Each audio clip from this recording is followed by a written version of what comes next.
Nashville. Early 1969. A private industry night where no one expects history to happen. The laughter isn't loud.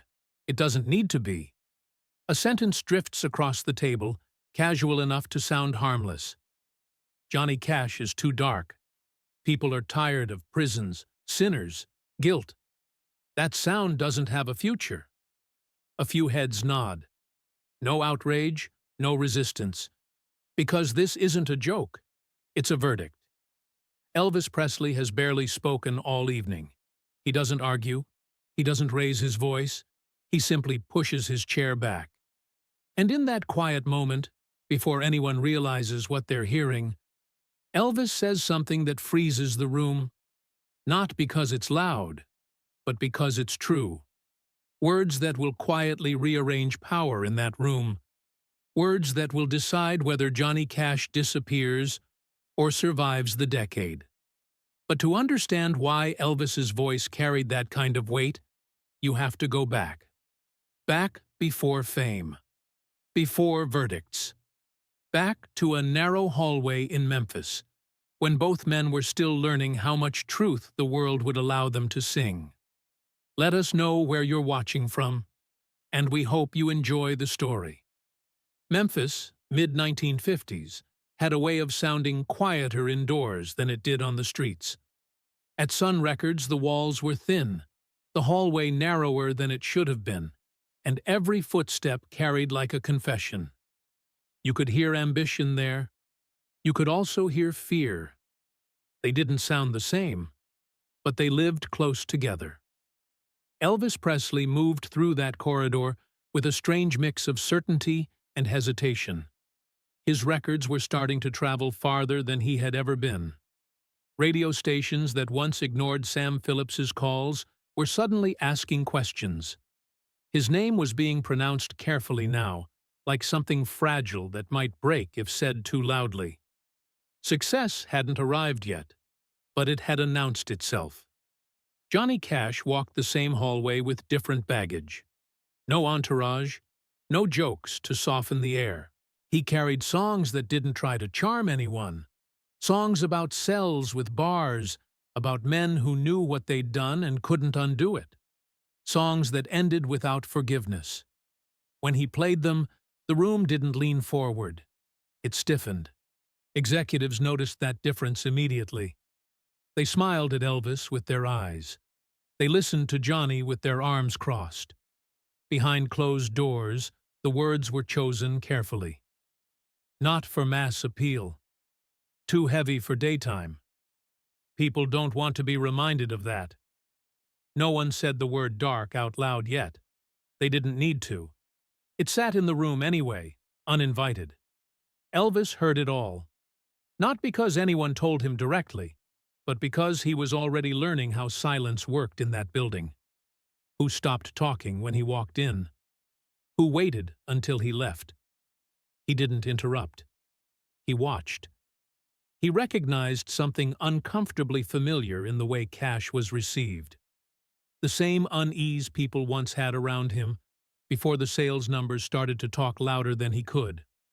One afternoon, after a session ran long, Elvis said it quietly. No speech, no announcement, just a sentence, aimed at no one and everyone at once, that Cash's songs sounded more honest than most of what passed for hits. It wasn't praise designed to travel, but it did. People remembered who said it and when. Around the same time, pressure began to close in on Johnny from another direction. Suggestions dressed up as advice. Maybe soften the endings. Maybe change the setting. Maybe leave the prison gates off stage. He listened. He didn't agree. Refusing came with a price. Fewer bookings, fewer spins, doors that opened slower each week. Elvis knew that too. He didn't step in. Not yet. He understood the cost of being early with loyalty. Success was starting to lift him upward, while Cash's gravity only seemed to deepen. One was being pulled into the light. The other was being told, gently but firmly, that his darkness might become a problem. They hadn't collided yet, but the distance between them was already being measured. By the early 60s, the rooms where decisions were made had changed their furniture, but not their instincts. Nashville looked cleaner than Memphis ever had. Brighter studios, smoother desks, better coffee. Television lights erased shadows by design. Anything that resisted that glow became a liability. Johnny Cash had become one. Producers didn't argue with him about talent. That conversation was over. They talked instead about tone, about mood, about responsibility. The word America came up often, spoken as if it were a single listener with delicate nerves. Families are watching. Sponsors are listening. People want reassurance right now. Each sentence carried the same quiet message. Pain should stay off camera. The exclusions weren't dramatic. No official bans, just invitations that stopped arriving. Format changes announced after the fact. Friendly voices explaining that this season was going in a different direction. Cash understood the language. He'd learned it the hard way. Being unwanted rarely came with confrontation. At one closed meeting, a man with polished shoes and a rehearsed smile laid out the solution. New material, fewer prisons, less judgment, more relief. He called it growth. He called it survival. Cash heard something else entirely. The proposal wasn't violent, it was surgical. Remove what made the songs uncomfortable, and the rest might pass. He didn't agree. Again. Elsewhere, Elvis Presley was dealing with a different kind of erasure. His films were profitable but hollow. His image carefully preserved, carefully dulled. Younger audiences were drifting toward sharper edges, voices that sounded less polite than his current roles allowed. He felt it, even when no one said it out loud. Being too safe had its own cost. When he learned how Cash was being discussed in those same rooms, no future, limited appeal, a phase that didn't age well, it unsettled him more than he expected. Not because the judgments were cruel, but because they were familiar. He recognized the mechanism. The industry wasn't rejecting darkness. It was rejecting risk. The parallel was impossible to ignore. One artist being polished into irrelevance, another being pushed out for refusing polish altogether. Different paths, same pressure. As 1968 approached, the ground began to shift. Elvis prepared to step back into the light on his own terms, uncertain but resolved. Cash was still fighting simply to speak without translation. Neither man knew how close those struggles were about to intersect, but the tension was already set, waiting for a sentence spoken too casually to stay contained. The dinner was meant to be forgettable. That was the point. No photographers, no labels on the tables, just a private room tucked behind a restaurant that prided itself on discretion. The kind of place where deals were discussed in lowered voices and reputations were adjusted without anyone admitting it later. The wine flowed slowly. Nobody rushed their sentences. People spoke more honestly when they believed nothing would leave the room. They talked about programming schedules, about advertisers tightening budgets, about how tastes were shifting again. The late 60s had exhausted everyone.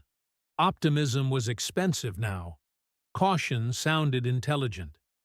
Johnny Cash's name came up the way bad weather does. Inevitable, mildly inconvenient. Not with anger, not even with frustration, just assessment. One of the men at the table, someone whose opinion quietly shaped careers, said it calmly, almost kindly. Cash is too dark to survive the next decade. No pause followed. No dramatic reaction. The sentence didn't demand agreement. It assumed it. That was what made it dangerous. Elvis Presley didn't respond right away. He leaned back slightly, listening to what came after. Numbers, anecdotes, selective memories. Someone mentioned how audiences wanted relief now. Someone else nodded, pointing out that radio was already adjusting. The argument assembled itself neatly, brick by brick, as if it had been waiting. When Elvis finally spoke, it wasn't louder than the others. It didn't interrupt. It redirected. He didn't argue emotion. He talked about ticket sales in cities executives rarely visited anymore, about live crowds that didn't flinch when the songs went quiet, about letters people didn't publish but kept writing. He spoke about need, not desire, not trends, but the human requirement to hear something that didn't pretend everything was fine. Then he said the part that made the table uneasy, that pushing voices like Cash out wouldn't make the darkness disappear. It would only make it lonelier and louder elsewhere. No one challenged him directly. That would have required commitment. The room settled into a silence that felt heavier than disagreement. A few people avoided eye contact. Others looked at Cash differently afterward, not with admiration, not with pity, but with reconsideration. The verdict had been spoken. It was no longer unanimous. Within weeks, conversations shifted. Phone calls were made that didn't sound official. Possibilities emerged that hadn't existed before. Cash wouldn't hear about the dinner itself. He didn't need to. The consequences were already moving toward him. The first call didn't come to Johnny Cash. It never would have. It went to his agent, late in the afternoon, phrased as a thought rather than an offer. A voice careful enough to leave no fingerprints. What if there were a way? Nothing written down. Nothing promised. Just the suggestion that a door, previously sealed, might not be locked after all. The name of the network wasn't spoken at first. Neither was the format. Everyone involved pretended they were only exploring an idea, not revising a judgment already made. By the time Cash heard about it, the excitement had already cooled into caution. He understood the pattern. Opportunity presented as a test, not a gift. Conditions followed quickly. The tone had to be discussed. The song list reviewed. Certain subjects approached with sensitivity. No one used the word censorship. They didn't have to. What made the situation different and far more fragile was the unspoken truth underneath it all. Without Elvis Presley's weight behind the conversation, the proposal would collapse before reaching a studio floor. Everyone knew it. No one said it aloud. Elvis refused to make the call they expected. He didn't lobby. He didn't negotiate terms. He did something far more unsettling to the system. He let it be known that if Cash appeared, he would stand by him publicly, unchanged, unfiltered. No compromise dressed up as evolution. No apology for the material. That single position rewrote the risk equation.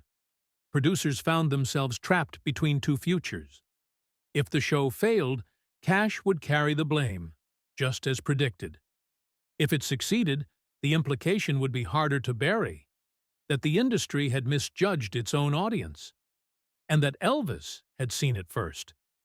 Cash, meanwhile, didn't celebrate. He listened. He asked questions no one liked answering. What happens if the sponsors panic? What happens if the edits come later? He didn't trust momentum. He trusted patterns. When the studio lights were finally scheduled, no one mistook the glow for safety. It could just as easily be exposure. A stage offered after years of resistance is never neutral. It is either an opening or a test disguised as generosity. As rehearsals loomed closer, the room filled with a tension no one could smooth out. This wasn't a comeback. It was a calculation. And everyone involved understood that once the cameras rolled, there would be no quiet way back. The studio felt smaller than it looked on paper.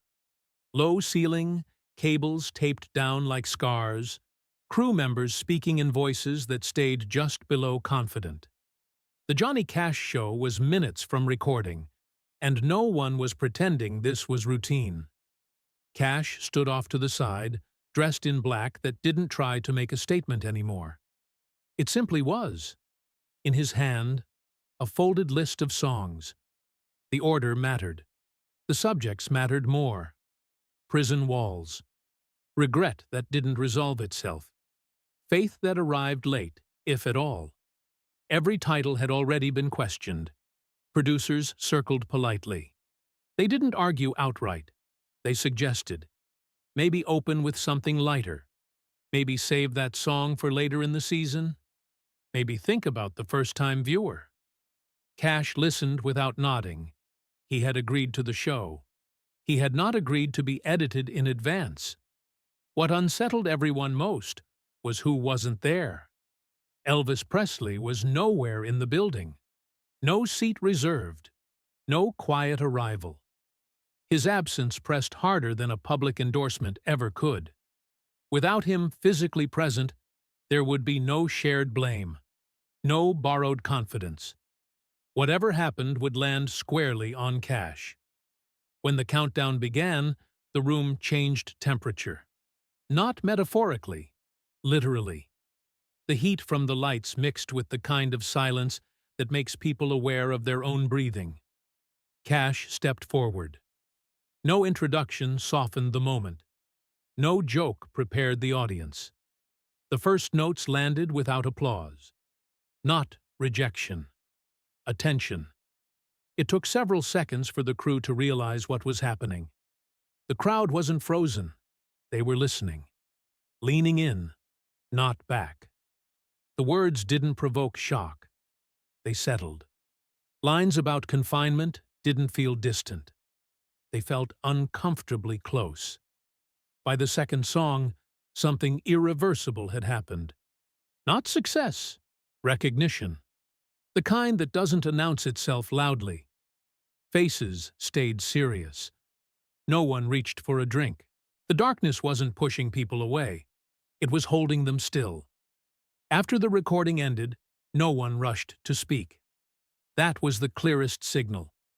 A few producers exchanged looks that didn't ask questions anymore. One finally said it, quietly, without triumph. They had been wrong about the risk. But no one celebrated. The episode hadn't aired. Numbers hadn't spoken yet. All that existed was a fragile truth. The audience hadn't turned away.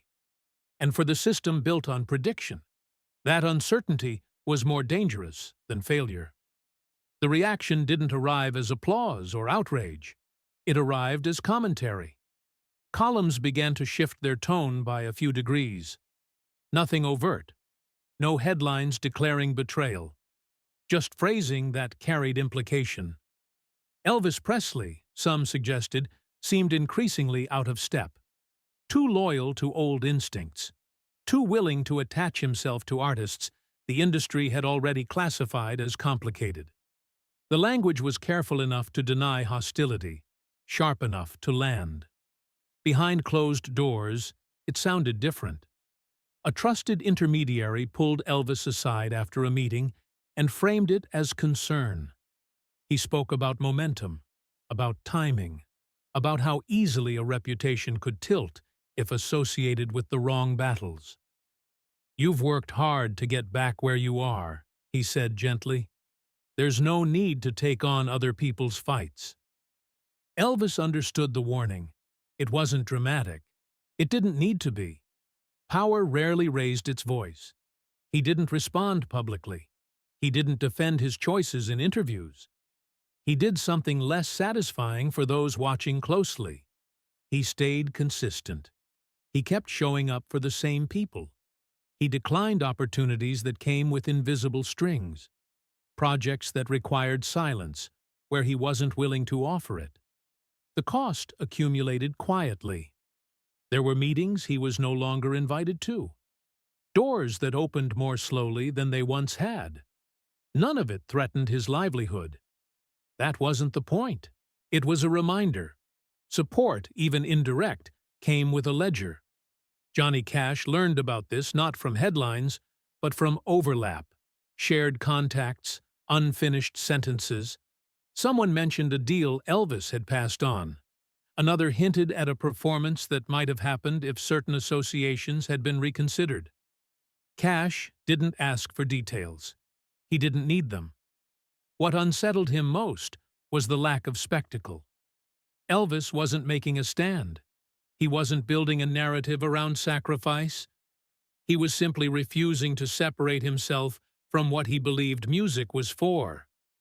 That kind of resistance couldn't be debated easily. It had no angle. The pressure didn't break either man. It narrowed the space around them. And in that narrowing, something became clear. The system would tolerate darkness only when it could be managed. What it feared most was loyalty that didn't ask permission. The reckoning wasn't over. It was only becoming measurable. The numbers arrived without ceremony. Manila folders landed on desks in network offices, stacked neatly, stripped of emotion. Ratings summaries, audience breakdowns, sponsor retention reports, pages that smelled faintly of toner and certainty. This was the language executives trusted most, the one that didn't argue back. The Johnny Cash show hadn't exploded. No sudden spike. No miracle curve shooting upward. And that, quietly, was the problem. Week after week, the audience stayed. Not drifted, not sampled and vanished. Stayed. Older viewers, yes, but also people the charts didn't usually know how to explain. Letters mentioned listening rather than watching. Advertisers noticed something unusual in their own data. Viewers weren't changing channels during the quieter moments. They were sitting through them. In meetings, the tone shifted again, this time toward discomfort. One executive pointed out that controversy usually produced volatility. This didn't. Another admitted, reluctantly, that the show created something rare, attention without spectacle. The phrase that eventually appeared in an internal memo was blunt, almost clinical. Cash connects with people others miss. No one smiled when it was read aloud. The most telling change came from the sponsors. None pulled out. A few asked questions, not about softening content, but about consistency. They wanted to know if the format would remain intact, if the tone would stay honest. It wasn't endorsement, it was acceptance. And for a system built on fear, acceptance was destabilizing. Rewriting history followed quickly. The same voices that had once warned about darkness now spoke of authentic positioning, of finding the right lane. They claimed patience, claimed belief, claimed inevitability. No one referenced the dinners, the phone calls, the conditions that had almost erased the show before it began. Numbers don't remember pressure. They only record outcomes. Somewhere between spreadsheets and summaries, the argument ended. Not because anyone admitted fault, but because resistance had become inefficient. Darkness, it turned out, didn't drive people away when it spoke plainly. It kept them longer than comfort ever did. But for Elvis, and for Cash, the validation meant less than the process that preceded it. The figures closed one debate. They didn't touch the quieter truth forming elsewhere, one that had nothing to do with charts and everything to do with what happens when two men finally speak without witnesses. The corridor behind the stage was narrow, unfinished, lit by bulbs that hummed faintly when no one spoke. Applause was still fading somewhere beyond the walls, but back here, it meant nothing. Sound lost its authority quickly in places like this. Elvis waited near a dressing room door, jacket loosened, posture tired rather than casual. He looked older up close, not in years, but in weight. Johnny Cash approached without urgency. No smile, no hand extended. Just two men stopping at the same quiet point for different reasons. They stood there longer than was comfortable. Cash broke it first, not with gratitude, but with a question that carried more strain than accusation. Why he had done it. why he had stepped in when it would have been easier to let the system finish its work. The words came without bitterness, but not without cost. Cash wasn't looking for reassurance. He was trying to understand the risk. Elvis didn't answer immediately. He leaned back against the wall, eyes lowered, as if searching for something he hadn't planned to say. When he spoke, his voice stayed even. He said it wasn't about rescue, that if Cash had been forced to change, to file down the edges that made him difficult, the next request would have come for someone else. Eventually, it would have reached him. Silence, he implied, always spreads. Cash absorbed that. He nodded once, slowly, then admitted something he hadn't said aloud before. He had been closer to giving in than anyone knew. Not dramatically. Not in a single moment. Just worn down enough to consider it.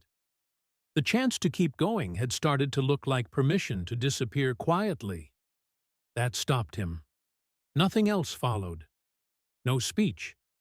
No promise. They didn't shake hands. They didn't need to. The understanding settled between them without ceremony. What mattered had already passed. Someone called for Elvis from the far end of the hallway. He answered without turning back. Cash watched him go, then stepped into the room alone. Years later, neither man would describe that conversation publicly. It didn't belong to an audience, but it stayed. Long after the lights dimmed. Long after the numbers stopped being discussed. A moment unrecorded, yet heavier than any broadcast. By the middle of the 70s, memory had begun to soften the edges of those years. Interviews grew shorter. Answers became safer. History, as it often does, started sanding down the friction that once made everything dangerous.